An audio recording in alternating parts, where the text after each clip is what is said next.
A special thank you to each of our subscribers who make this channel possible. Here's today's story. In a groundbreaking event that marks a significant shift in U.S. Syrian relations, President Donald Trump welcomed Syrian President Ahmad al-Sharaa to the White House on Monday. This meeting is notable for being the first official visit by a Syrian head of state since Syria gained its independence from France in 1946. Al-Sharaa's visit comes at a time when the U.S. is re-evaluating its stance on Syria, particularly in the context of the ongoing fight against the Islamic State group. Upon arriving at the White House around 11:30 a.m., al-Sharaa was greeted with a level of fanfare that underscores the importance of this diplomatic engagement. His entry through the West Executive Avenue, rather than the typical West Wing driveway used for foreign dignitaries, indicates a unique status and the historic nature of this visit. The meeting between Trump and al-Sharaa lasted approximately 2 hours and was closed to the press, but it is widely believed that the discussions centered on Syria's entry into a U.S.-led coalition aimed at combating ISIS. This coalition would allow Syrian forces to collaborate more closely with U.S. military efforts, a significant development given the complexities of the region. White House Press Secretary Caroline Leavitt emphasized that this meeting aligns with President Trump's broader diplomatic strategy to engage with leaders around the world in pursuit of peace. Al-Sharaa, who previously led rebel forces that ousted Bashar Assad last December, is now positioned as Syria's interim leader.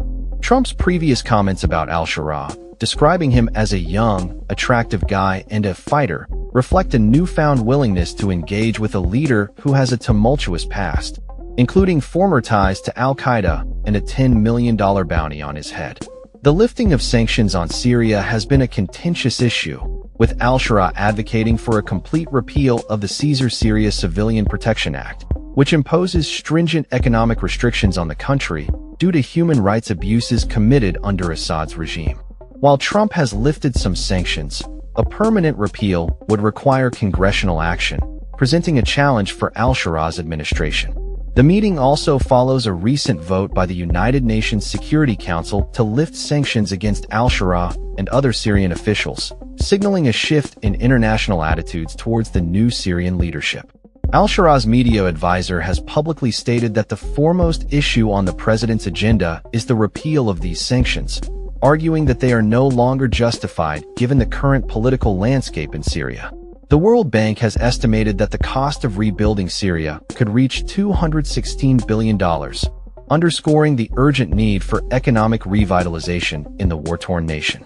As al-Sharaa seeks to establish a more stable and prosperous Syria, he has presented his government as a moderate force ready to foster peace and cooperation within the region. However, skepticism remains, particularly from Israel, which opposes the lifting of U.S. sanctions, fearing it would diminish leverage in negotiations with Damascus.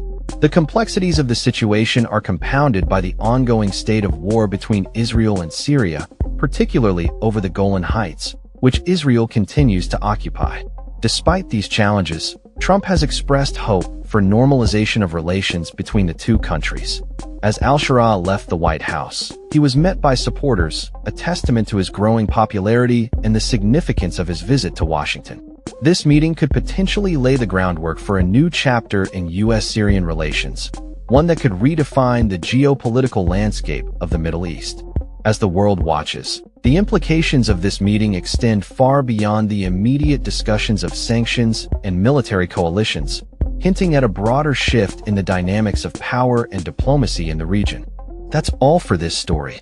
We upload videos every day covering many different subjects, so hit that subscribe button to stay informed. Thanks for watching.